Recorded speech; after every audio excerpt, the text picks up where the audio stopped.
you start out with all incoming money coming to the joint account. The joint account is serving as a psychological money laundering device. It is erasing label. I love that. You know what I mean? Yes, It's perfect. turning yours and mine into ours immediately. Yep. However, on the back end of that, we can have separate accounts attached to that joint account where we each get to shovel some of our money into private accounts. And I know at a high level how much you are using per week or per month. But the details are just kind of available upon request. They're not kind of thrown in my face. And vice versa. You don't need my details either.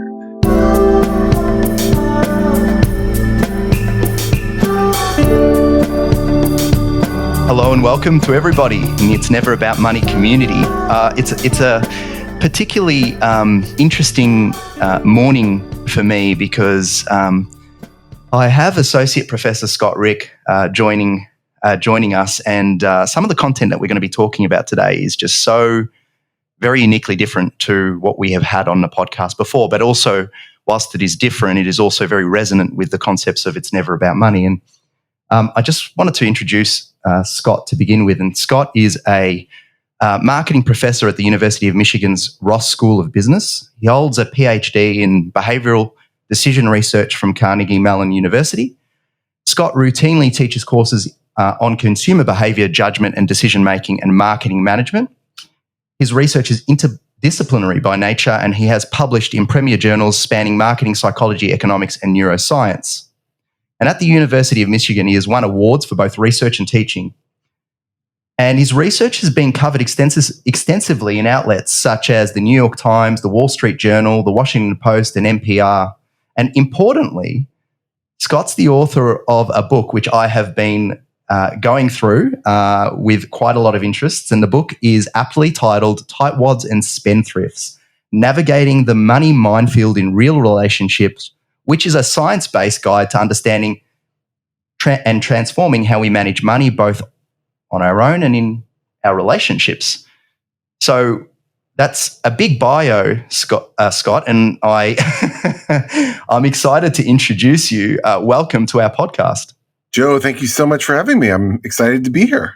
So I understand, and Scott, that I've previously had Hal Hirschfield on our podcast. I think that's episode 10, and I've previously stated it was one of my most enjoyable episodes to record. You're a friend of his. Oh, yeah. Hal is wonderful, and he's been so helpful in this whole book adventure. But yeah, I share your fandom. Yeah. and I think to start, I think just a basic idea, and we have different terms to describe these types of behaviors when it comes to spending patterns, but the difference between a tightwad and a spendthrift. Yes. Unusual terms, and we could have called them other things, but I was feeling young and adventurous at the time when we chose that. But a tightwad is someone who experiences a lot of anxiety and distress when thinking about spending money. They often look good on paper. You would not necessarily expect them to be real anxious about the prospect of spending, but they end up not buying things that they kind of recognize that they should. And certainly the people around them think they should be buying these things. And so there can be some regret associated with that. So spendthrifts have the opposite problem. They don't experience enough distress when thinking about spending money. They're very present oriented. They're not so much concerned about future consequences. And they end up buying a lot of things that they kind of recognize they don't need and probably shouldn't do, but they just can't resist. And that also leads to quite a bit of regret. And so, to put it in like a car metaphor, it's like spendthrifts, someone cut the brake lines, but tightwads are kind of driving around always with the emergency brake on. Like it's just a very different orientation. But they both feel a lot of conflict despite very different behavior. Is this a way of describing the extremities of on a continuum? It's very much a continuum. And those are the kind of endpoints of the continuum. And there are lots of people in the middle, We call them unconflicted consumers. They don't get a fun name because they're less interesting. They're happy, and I'm happy for them. But they're not the subject of your book. No, not so much. They don't get their own chapter. It's. I wonder whether I'm clutching at straws here, but just tying in Hal Hershfield's work around the value of present self versus the valuing future self, and those that are able to really bind with their future self and understand who that person is and what they're doing and what they look like and what they smell like, all of those types of things that changes the brain chemistry. I wonder whether there's some resonance with that idea and the difference between a tightwad and a spendthrift, in a spendthrift being more presently focused on their current self and a tightwad being more focused on future self. Yes, the tightwads are certainly more generous financially to their future self, and they're very concerned with protecting the financial well-being of their future self. I'm not so sure they're protecting the overall psychological well-being of their future self, because they might be kind of, setting themselves up for a older age of regret and wistfulness and missing out on things and kicking themselves. And why didn't I do that fun stuff with my kid when they were still in the house and young? And but they're certainly more mindful of their future selves. I will say that for them. Mm-hmm, mm-hmm. Is there a difference in brain chemistry around dopamine circuitry and things like that between a person that likes to spend and get the high from the spending in the now versus the one that would delay that gratification? Yeah. Well, one interesting thing about tightwads is they enjoy products just fine. Like if you give them something for free, they're happy with it. They're not necessarily like, obviously big environmentalist and just I want to not buy things. That's not really their thing. Really, the big difference seems to be just the distress when contemplating spending. And you can see that reflected through neural activation. There are, we found a region of the brain known as the insula tends to be very much tied into this concept of the pain of paying. This is an area that tends to be active when we're experiencing kind of distressing things. And what we see when we have people shop while having their brain scanned is like the more active this area is, the less likely people are to buy a few seconds later. And we think that that is something that really distinguishes tightwads and spendthrifts. Do you think that this is a biological difference, or is it an environmental and experiential difference based upon what has been observed as a young person, as an example? Yeah, no, I think some people are, more predisposed to kind of ruminate and worry about future consequences, and that's kind of makes you more likely to become a tightwad, I would say. But no, I think a lot of it is kind of just the accident of where we end up and what we observe as children, and certainly in our adolescence. And so it's a mix of kind of the kind of built-in ingredients and kind of what we see around us. Yeah, it's interesting because, for me personally, I did the little questionnaire that you've created, and it was great at determining that what I kind of already knew, that I'm more on the spendthrift spectrum. But I think that's been exacerbated as well by my observations of clients, various ones that accumulate and perhaps don't spend and enjoy their lives, or my late father, who worked very, very hard to accumulate financial resources for the benefit of his family, but perhaps didn't get to enjoy the fruits of his labor. Yes. And so my where I sit on a spectrum, I think, is really based upon experiences more than a biological inclination I feel. Yeah. And for you, I know that as an example, you talk in the book of your family experience, and I think it's wild, and it's amazingly descriptive and honest. So maybe you could talk a little bit about Aunt Molly and the whole Las Vegas thing, which is super interesting to me. Yeah. So I grew up in Houston, in Texas, in the U.S., and my grandparents lived in town, and they had all their grandkids in town. It was a seemingly very nice setup, but they were kind of, they had always worked in like theaters and restaurants, and they needed a little razzle dazzle, and they got bored of it, and they picked up and moved to Vegas, away from everyone in their family. And this was sad, but it actually turned out to be fun because we would go out for weeks at a time. Usually in the summer, me and my mom would go out and hang out in Vegas. And, it wasn't about like the scenery or like the beautiful mountains. It was about the casinos. And it was about the pyramids. Yeah.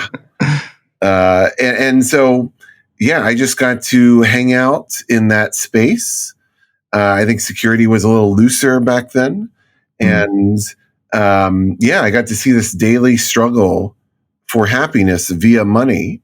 And, I could tell that it wasn't like optimal financial decision making going on around me, but it was fun, and there were no disasters. Like my family didn't go like overboard.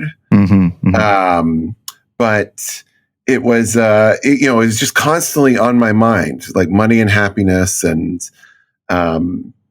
it certainly loosened me up. I think kind of seeing, all these adults in my environment kind of spending all the day long, it just kind of taught me that, okay, this is not such a big deal, kind of spending money like this. And so I think that laid some important groundwork for my own spendthrift adulthood. Were you able to observe things in, Aunt Molly's relationship as well, in terms of the differences between the where they sat between her and her husband around on the continuum? Well, it was funny, yeah. So Grandma Molly was much more comfortable spending than Grandpa Eddie. He tolerated the move to Vegas, but she was the real engine of it. And, sometimes in Vegas, we would go to like fancy malls and she would buy these things, these really expensive garments. But before he would come home, she would like clip the price tags off and destroy the receipts and hide all the evidence, and then just kind of tell him it cost something different than it actually did. And this was just kind of like a fun adventure we were all in on. And it was, deceptive, but mostly harmless, and it kept everyone happy, and there was no financial disaster associated with it. And, that too laid some groundwork. As you see in the book, I'm not into kind of 100% total transparency. Yeah. So this idea of like, we don't advocate for lying and pure deception, but there are little white lies and omissions that both parties in a relationship understand and are kind of, are in the know on, that actually keep a relationship, or is like almost like a glue to the relationship in a sense as well. Letting things go is a way I would kind of, I would broach it. Yeah. Do you think there was I'm also thinking about the, the garments and the purchases and all of that. Do you think the trips to Vegas were really about the experiences, or were they about the purchases of product? No, I mean the spending and the excitement was that's what it was about. You're buying the fantasy, and in between buying the fantasy, you're buying the buffet lunch and the fabulous shows and all the other delights that are out there. So it was quite a fun thing.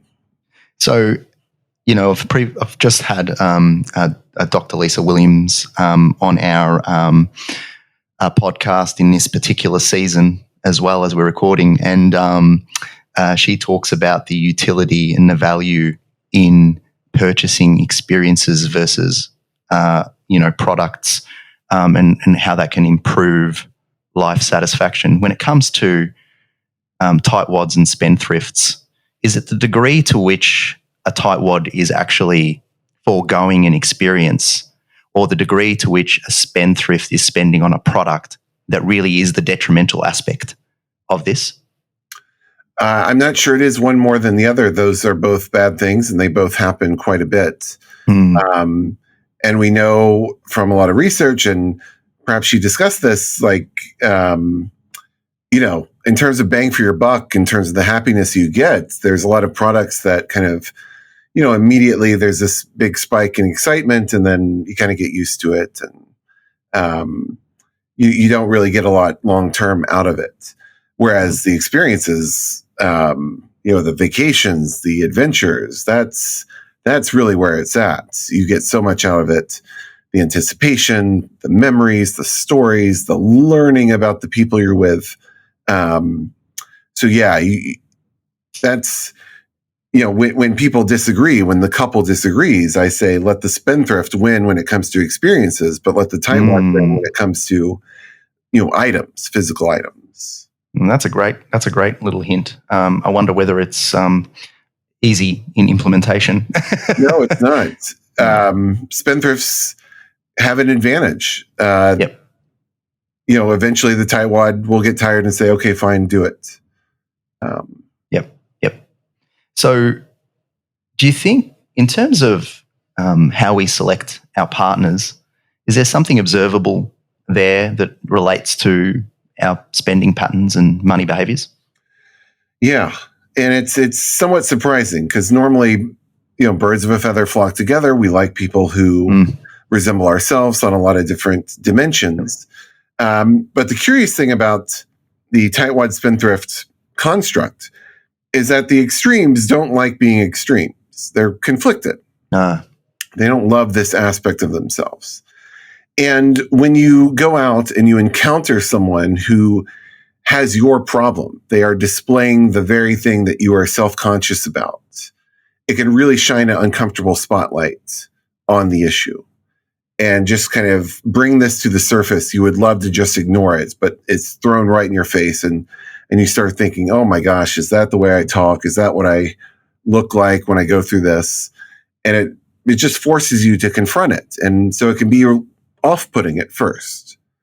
And so what we find is that kind of opposites are more likely to end up with each other, more likely to marry each other than kind of two extremes of the same stripe. And so I think it's kind of fun and fascinating and charming at first. Particularly a tightwad might be kind of blown away by a spendthrift, like, oh my gosh, I'm not used to seeing people doing that kind of thing. It might sweep them off their feet. So is this is the immediacy of the interaction, right? This is on the honeymoon phase. Yeah, is a way to put it, right? Because I imagine with time, in the same way, when you're looking at someone that's doing the same things that you are, you kind of think, oh, geez, it's kind of repulsive. But then with time, you see someone who's doing something, much differently to you, and it kind of makes you feel inadequate about what you're doing over time, right? Yeah. And, there can be, financial or kind of experience consequences that you don't like. And, in the honeymoon phase, decisions might be kind of lower stakes, like, what apartment do we want to move into? Like, you can't go too wrong there. But once you start buying houses and deciding how many kids to try for, and, some bigger ticket purchases, these differences that were kind of cute and charming at first might really get irritating and unacceptable. So this is a very common pattern of fatal attraction, where sometimes the very thing that draws us in is what kind of repels us later. And when the stakes maybe are higher, whether it be that the relationship now there is more, more at stake. Maybe there's kids or other aspects of caring for elderly parents or whatever the things are. That makes a lot of sense. So when we look at the differences in spending behavior in a relationship setting, where does that sit in terms of conflict in a relationship? Like, is it one of the major issues that come up as a source of conflict? It sits very highly. It's right up there with arguments about each other's families, as like the main top one or two things that couples argue about. And, part of that is, again, a lot of opposites attract, and we feel differently about how to use the money. But it's just so unavoidable. It's just, you're constantly confronted with all some explicit financial decisions, but a lot of things are not seemingly about the money, but they're about other things like, oh, what kind of sports or hobbies should the kids be into? Well, that comes down to money. Like, how do we spend our time? That is in large part a financial choice. So there's just no escaping it. It's just kind of constantly, you're being forced to kind of confront all of these money related decisions. And so of course people are going to argue about it so much. It's hard to avoid. So, we've just talked about the honeymoon phase and how we move into, a kind of different aspect of our relationship as time passes. Could you talk to us around this concept of a communal relationship versus a relationship of exchange? Yes. And the differences and the impact on well-being? Yes. Yeah, this is a hallmark construct in psychological research and research on couples. So there are, and again, it's a continuum, but on one end of a continuum, you have what are called communal relationships. These are relationships where partners help each other because the other person needs help, not because they're prepaying for some favor down the road. They are allergic to scorekeeping. They want to kind of pool their resources together and not label kind of where things are coming from. It is the type of relationship you would want in a marriage. And the more communal you can keep things, the better the relationship is. On the other end of the continuum, you have what's called an exchange relationship. This is more characteristic of kind of coworkers, where like, oh, you nominate me for an award. Well, I guess next time I'm going to nominate you. Like, it's very kind of tit for tat. Scorekeeping is essential. It's very businesslike, very much, clear rules about repaying favors, and it can work with, a work colleague. That's fine. But it's kind of no way to run a marriage. And when a marriage often starts communal, but it can slip into scorekeeping and an exchange orientation pretty quickly. And that could be quite dangerous. I mean, given that relationships are starting later, a lot of relationships are starting later than they used to. Where's the, this idea that people suggest, look, I'm independent, I'm not interdependent, or I don't have a dependency on somebody else. Where does that fit into this whole idea of the difference between communal and an exchange relationship? Yeah. No, I think, this comes down to account structure and how things are labeled, and kind of the flow of money within the household. So I love the idea of kind of pooled communal resources, but we each get to use some of our resources without kind of the other person looking over our shoulder. So we can still maintain some independence and autonomy, while still pulling from like a common unlabeled pool of resources. So you want to keep the incoming money as communal as possible, but the usage of it, there you can have some individuality and autonomy. And discrepancies in income is a reality. But what's also a reality is that, in terms of gender roles and so on, you can very often have, females who have a significantly greater level of income than a male. And it's interesting in the book, it kind of observes how the relationships deal with that sort of situation. And so in the form of secrecy. And I wanted you to maybe just, it's kind of a hard topic to kind of converse about, but maybe we want to talk about it. Yeah. No, I mean, it's impossible to kind of put out of mind entirely if we have some giant income difference. There will be kind of annual taxes, for example, that must be completed. And so, yeah, you can't get around it entirely. But I do suggest putting it as far out of mind as possible, blurring income differences, hiding them, making them less salient. That's why I like all incoming money to be kind of directly deposited into a shared joint account. And so that we each have immediate symmetric access to any money coming in. So it's not so much that we don't see the differences in salary. It's just that the money is commingled in a bank account from the get-go. Yes. Yep. And yeah, so sometimes you hear people saying, "Oh, we do have a joint account, but I get the money first into my own account, and then I chip in some percentage to the joint." That is not what I would recommend. That's kind of scorekeeping territory. I think it needs to all start as ours, even if 90% of it is coming from me and 10% is coming from you. It's just, we just need to push that out of our minds and kind of blur the differences. Also, there's this idea of psychological distance with the share funds and how it impacts an understanding of purchasing power. Yes. And that can lead to disharmony. Could you perhaps explain that idea? Yeah. So, as we're suggesting here, there's many different ways from money to get from my paycheck to your pocket. There's several different routes that could take. If the money starts off as ours and you're withdrawing some of our money into your accounts, you're going to hopefully feel like, it's as much yours as it is mine.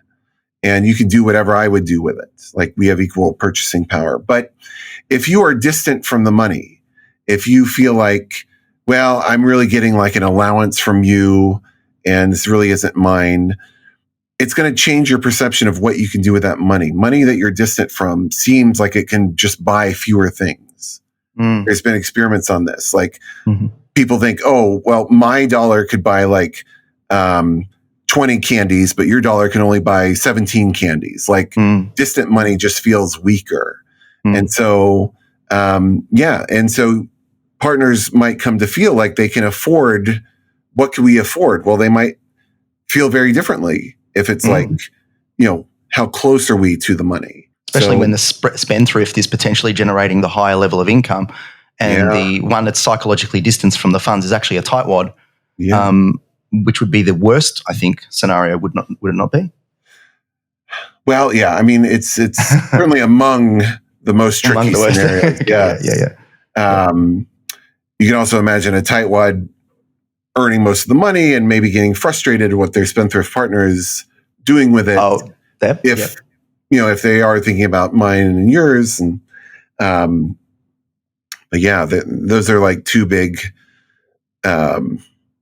tricky situations. Just to kill some old narratives and old wives' tales, excuse the pun, but the idea of there being some sort of gender aspect to whether or not you're on the tightwad or spendthrift spectrum. Could you talk to us around that? Yeah. Well, I can't dispel that entirely. There's a small relationship. Women are a little more likely to be spendthrifts, but it's small. Okay. But it's one of those things that in data set after data set, it's always there, but it's always a small thing. So there are plenty of male spendthrifts like me running around, like us, and plenty of female tightwads. So yeah, there's a mild relationship. We were talking before offline as well about how excited I was to have you on, firstly, but also just this sort of idea that I've always thought, well, a relationship's kind of the well-being of a relationship or the success of a relationship might actually indicate suboptimal outcomes with the way they plan for their finances or whatever, but not the other way around, that the selection of accounts and the way they structure things might actually be something that indicates or creates a problem later on down the track, which, as it was explained to me, makes absolute sense. But as a financial advisor, for me not to know that, I just found that I'm throwing myself under the bus, but no, you don't need to, because I mean the main experiment we used to show this came out a few months ago. There you go. And until then, there had been a lot of kind of correlational work, for example, showing that happier couples tend to have joint accounts. Right. And again, So who it's knows that way. what causes what? Yeah. So we did an experiment with newlyweds and engaged people who had separate accounts and they were undecided. And we paid them to keep it separate or go ahead, take the plunge, merge money into a joint account. Or a third group, we said, do what you want. And we checked in with them periodically for 2 years. And, just how's the marriage going? And what we found was that the couples who we prompted to go for it, merge the money, were happiest 2 years later. They kind of kept their initial high level of satisfaction, whereas the couples in the other conditions got kind of that normal decline that you often see over time.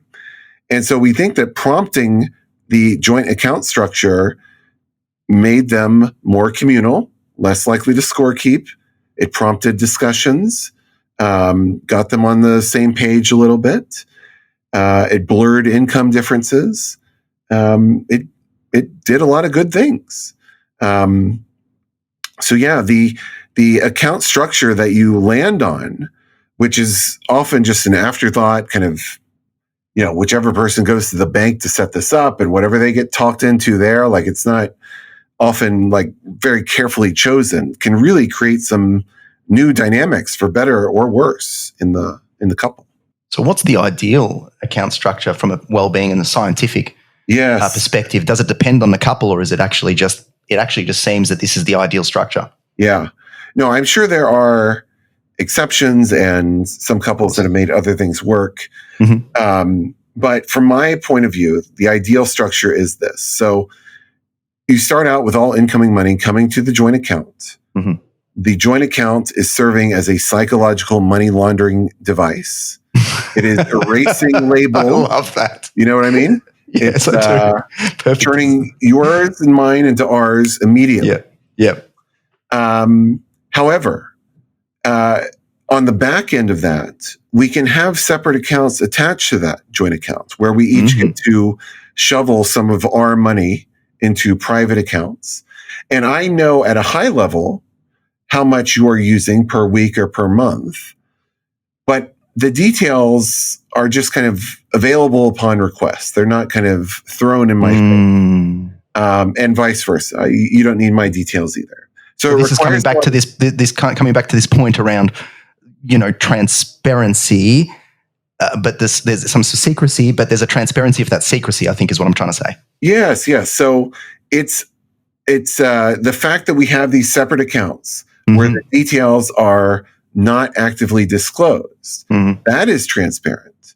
But, the line by line transactions, I know that you are keeping that from me or not actively disclosing that. And, you just have to, this is a approach when there's already a good amount of trust in the couple.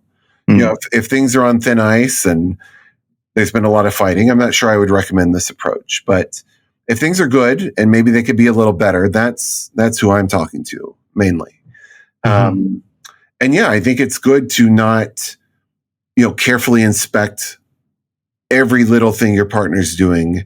You can get into unnecessary arguments over small things. You can kind of squash their excitement about whatever their personal hobbies or interests are that you don't share and you don't understand. So you need a little bit of that privacy. It's like having a diary. I know you have it. I'm not going to rifle through it, but I'm aware it exists. That's okay. We can have some kind of interior life. Yeah. Does there need to be an equality of the amounts that are sort of passed from the joint account into the two separate private accounts? Ideally, but I think discrepancies are very manageable. Like someone might, on my credit card, I'll do like big summer camp purchases for the kids and I'll buy the couch. And we just know that, I'm going to be doing a lot of household spending for us. So yes, ideally the kind of truly kind of discretionary individual amounts are pretty close to each other. But I think that with this system, there's a lot of room for, imperfections. Sure. And, that joint main joint account, is there spending going on in that main joint account that is related to something versus what is being spent at the individual private level? How do you kind of understand what each account is actually for from a spending point of view? Yes. Ideally, truly shared joint household purchases would come out of the joint account. Mortgages, car payments, household utilities. Kids' education, stuff like that. Exactly. But if I want an old Pearl Jam poster, that is from my account, and you can see it, but you don't need to know how much I bid on eBay for that. So truly kind of small individual things, your daily latte, your hobbies, that's for the separate accounts. What about the concept of a self-audit, which was an interesting one as well? How does that work? Yeah, so I mean, things can go wrong. We might be kind of pulling too much out of the joint account, and we might notice like, oh, that's kind of dwindling a little faster than we wanted it to. The temptation would usually be, okay, well, let's print out our credit card statements and kind of take a close look at what we're doing. Where's the money going? Which is not a crazy idea, but I would suggest a good starting point would be, all right, I'm going to print out my own stuff. You print out your stuff, and take an individual look at what you're doing without me over your shoulder. I trust you to do this, and I need to hear that you've done it, but I kind of trust you to notice where the money's going and to make adjustments as needed. You're welcome to say, honey, could you come over here? I'm actually not sure about if I really need this stuff. I'm happy to come over if you want. But yeah, the default should not be, we kind of start nitpicking each other's individual choices. We just kind of start out by trusting each other to kind of look in the mirror and kind of address that ourselves. Would the removal of the private accounts be necessary in the event that an individual within the couple has gambling issues, drug-related dependencies, those types of matters? How would you deal with it? Yeah, it can help, but I mean that's like 5% of the problem. I think. Okay. The person with the issue would find another way. That's like kind of above my pay grade. Like you need therapy and physicians. Yep. And I imagine that the idea of having the secret account is not a good idea. Yeah, I don't like that. I don't like accounts where the other person doesn't know that they exist. That is that's a bad sign. I get it. I get why some people end up with that because they don't want to be criticized. They think it's not a big deal, but if they knew, ideally the privacy would be known by everyone. Yes. So another fascinating thing that just completely transformed my whole brain was this situation where you've got a reticence to join funds based upon thinking about the legal implications of a breakup in the future in the event of a divorce or a separation. So there's this reticence, this idea that the legal implications is preventing me from doing it. But the reality of it is, regardless in most family law matters, yes, regardless of your account structure, from a legal perspective, you're going to end up sharing resources in some way, shape, or form, right? That's right. Yeah. So psychologically, these labels and the direction of the flow of money matters a lot. But as you say, legally, the court doesn't care so much if how that money was being psychologically money laundered. It's just kind of it'll all get pooled and split in some way. Yeah, and then it goes to in the idea of binding financial agreements or what you'd call prenups in the US. There is some some level or layer of kind of protection or collaboration where people kind of earmark assets to themselves and to the joint family unit. What was interesting to me was it wasn't just a case of, oh, well, that just gives us surety. We can get on the train of loving and not worry about our finances anymore because we're in our second marriage. We know that things can happen. So let's get a binding financial agreement and live a happy life. Well, it's not as simple as that. And I want to explore that with you. Yeah. No, it's, I think they are more common in remarriages, certainly. Yes. And I certainly understand that. Mm-hmm. I would actually be a fan of prenups, these agreements, if they were mandatory.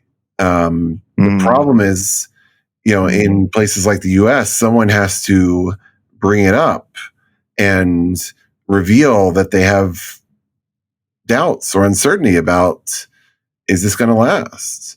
And I think that's hard to escape. It's hard to forget that someone had those profound doubts. And not to mention just the uncomfortable negotiation process that can happen after that doubt is revealed. Mm-hmm. But yeah, I know a lot of lawyers who say, a prenup is just part of kind of a healthy run up to a marriage where you're kind of learning about each other's finances and making a plan for a successful marriage. You just kind of sign this document, put it in a drawer. Hopefully you never see it again. And so, it's just framed as part of a larger preparation for marriage. And, I think that is better than just saying, hey, I think we need a prenup. But it's still so psychologically dicey. And you're saying it's psychologically dicey. Is there any evidence scientifically, any studies, anything that's actually been prepared that indicate this? Yeah, no, I mean, that's, there's only anecdotes. And this is like top of my list. I just gave a presentation on prenups the other day. This is the next frontier for me. I really wanted to explore kind of life with a prenup and life after marriage where you had a prenup. Like, do you regret it? Do you think it kind of put things on the wrong track? But there's very little research that's been done on this. But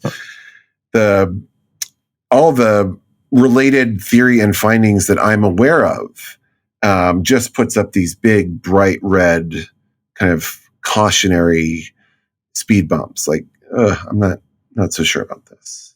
And I wonder whether I'm sure of it, but you need the evidence, obviously. But it sounds correct to me that person going into their second marriage, especially if the other is also going into their second marriage, they're under no disillusions that, given their first marriage, that they went in with absolutely every intention for it to go to the distance. They both know that things can change. Whereas if you're in your first, I wonder whether it would be more psychologically impactful in your first to bring up a binding financial agreement or a prenup compared to the second.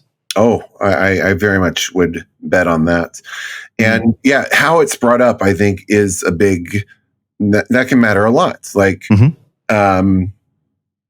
can imagine someone saying, well, I love you now, but who knows?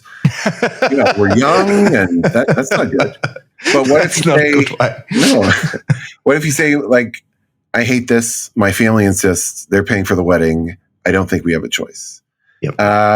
Or what if you say, all the financial experts say we need this. I think it's silly, but look at these 10 websites that I found. Like, are you framing it as like something that's kind of out of your hands? You're being compelled to do this by outside forces. I have no doubt, but I just feel compelled. And I'm so sorry to even bring this up. It's terrible. But I think that initial conversation is fascinating.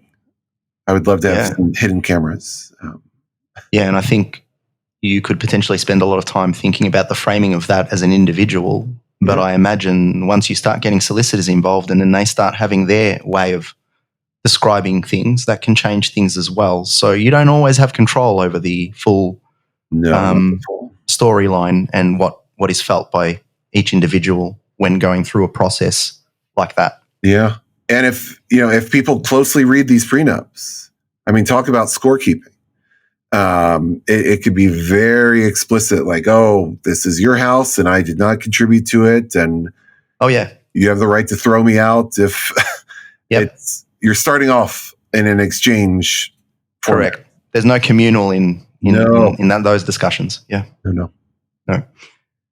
Okay. Well, we've kind of traversed some of the practical aspects, but I'm still mindful that I'd like for the listenership to actually get some tangible, practical steps that they can take. So, steps to identify where you sit on the continuum as an example and what to do about it. Yeah. So, in the book, and we have this Tightwad Spendthrift scale, and it's a way to kind of see where you sit on this dimension, and you can kind of compare yourself to your romantic partner. You can also compare yourself to a bunch of thousands of people we've tested in the past and see where you sit. And I think that's can be eye-opening. I think it's also good to kind of guess how your partner would complete the scale, and you can see kind of like, oh, I didn't know you felt that way about yourself. That can be eye-opening. But I think if you're not happy with where you are, there are steps you can take to modify your approach. So if you are a tightwad, you can use budgeting to loosen up, which sounds weird, but you can use, that your future self is going to make these mistakes of passing up on things that you need or would make you happy. And so you have to set aside money in advance and earmark it as optional spending money, fun money perhaps, but you're not fun. I'm not so sure about the fun aspect. Exactly, I know. But, the tightwad will not be able to find or justify the purchase in the moment. They won't be able to say, oh, I can afford this. But if they pre-commit to loosening up, if they earmark some money, then it's there when the opportunities present themselves. And so, a lot of us say, oh, I'm going to start my diet tomorrow. Like the tightwad can start their, a little bit more indulgence tomorrow if they can kind of see what's coming in the future and kind of commit to changing things. Whereas the spendthrift, no one's, at least in the kind of world of shopping and retail, no one's looking to help the spendthrift slow down. They're just looking to pour gas on the fire. And so it's kind of up to you to insert speed bumps, psychological speed bumps in your own purchasing environment. So, it's like, how can I slow myself down? Like I had to train myself to be a tightwad when I was in grad school because I was broke. And so I would, use cash whenever possible and train myself to feel pain when withdrawing cash from the ATM. And then I'd feel pain again when spending the cash. And if I had to spend it on a debit card, no credit, but debit, I would get the receipt and take it home and enter it into an Excel file and kind of type in, drugstore, $13. And even though that was just already in the online thing automatically, I wanted to experience and see the deduction in the account. So I made spending very salient and transparent and distressing for myself. It's no way to live. And it was just to get through a hard time. But, in like an emergency situation, it makes sense. So it's all about kind of managing your own kind of choice architecture that you put up around yourself. And just to summarize in relationships, practical steps that people can take to deal with, financial disparities and ensure that, their structures are allowing them to have good relationship satisfaction. Yeah. So I think the account structures we've discussed are good. The kind of tie-breaking rule that we discussed is good, where the spendthrift tends to win for like experiential choices, and the tightwad wins for more material things. yeah, and then just kind of thinking about what we need to talk about and what is just not rising to the level of like just there needs to be some trust where I don't need all the details. And just like, let's focus on the big things. There are some arguments that must be had, but there are some arguments that are totally avoidable, and it's about kind of avoiding the little arguments. Like little luxuries, right? Because in the book it talks about indulging in little luxuries and how the difference in the way a tightwad thinks about little luxuries compared to a spendthrift might be based upon a misnomer. Yeah, right. A lot of people think they're very wasteful and unnecessary, and for some of us, going to get that coffee during work and getting away from our colleagues for a half hour is like essential. Yeah. And we might snap without it. And saving that money, what would it have done? Usually not too much. And so there is a real reason that these little luxuries are out there. So some people, it's just like more necessity than luxury. So tools or resources, Scott, that you have available that we might be able to provide to our guests and our listeners? Yeah. No, it's a good question. I mean, the Tightwad scale, it's in the book. It's online. It's out there. I think that's a useful thing. It's beyond kind of what's summarized in the book. I would just say, in addition to the Tightwad scale, there are other interesting self-assessment measures that are out there. You can learn about yourself through kind of lots of different measures. You can learn about different aspects, and that can kind of help inform you and the relationship. I also talk about what's known as the 36 questions that lead to love. It's developed as a way for strangers to get close to each other quickly. They kind of are these questions that ramp up in intimacy. And I think that's good for partners to learn about each other. I actually propose it as a way to give better gifts to your partner, to really learn about kind of their inner psychological world.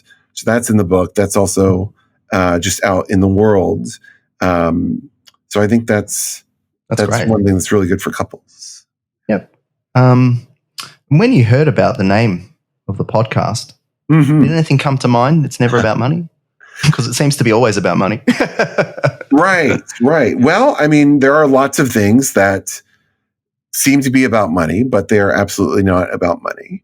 I might, in a couple, I'm often picking on my partner for something, that they've chosen to buy or not buy. And you would think, oh, that's about the money, but it's really because you kind of are reminding me of your mom lately, or you just haven't been affectionate with me. Like there's something else. It's not about the money. But I would say that some of my work shows that, well, actually the money can actually produce the psychology. So like sometimes it's like totally about the money, but not about like the amount of it. It's just kind of the way it's kind of psychologically processed and kind of how it flows. And the joint account research suggests that, actually the way the money's handled can really shape how we see each other and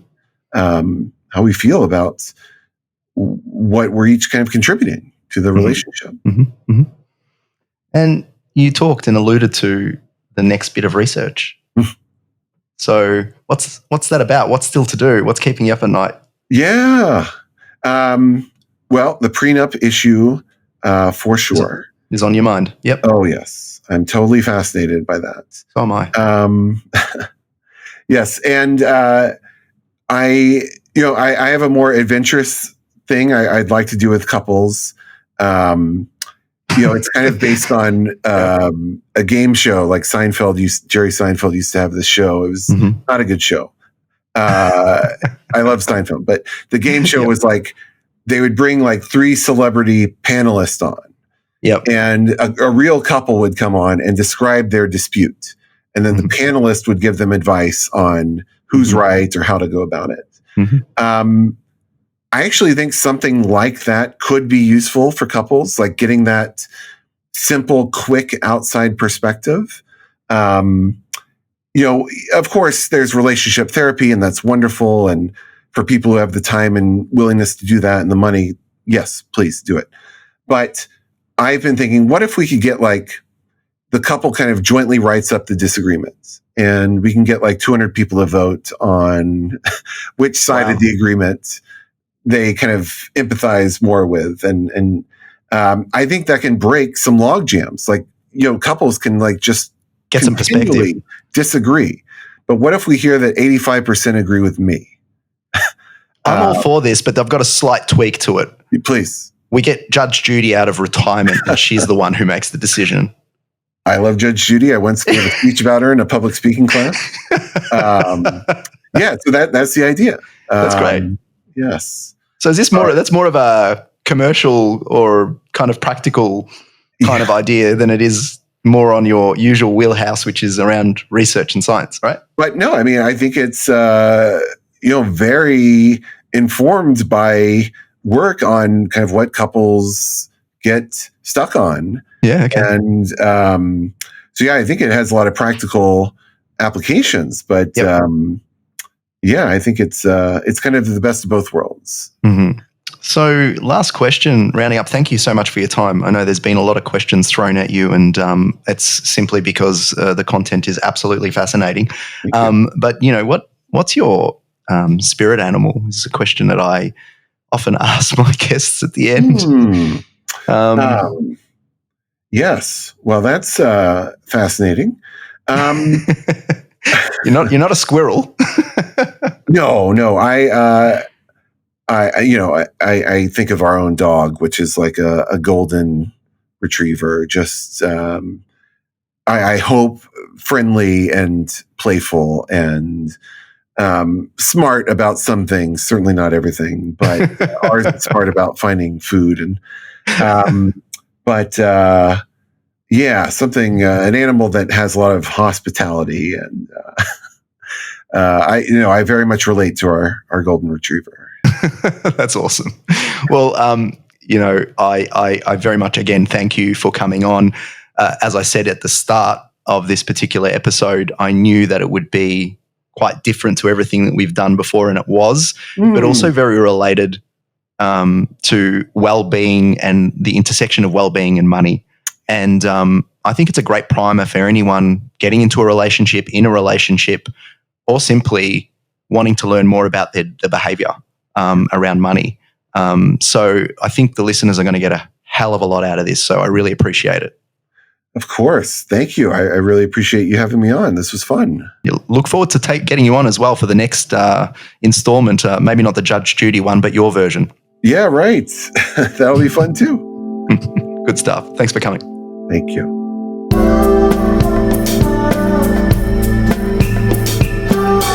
If you have resonated in any way with the sentiments of this podcast, we would be delighted to direct you to our website, www.itsneveraboutmoney.com.au, for more free resources and education aimed at improving your capacity to make sound financial decisions for the benefit of your family. We wish you every success, however you define it.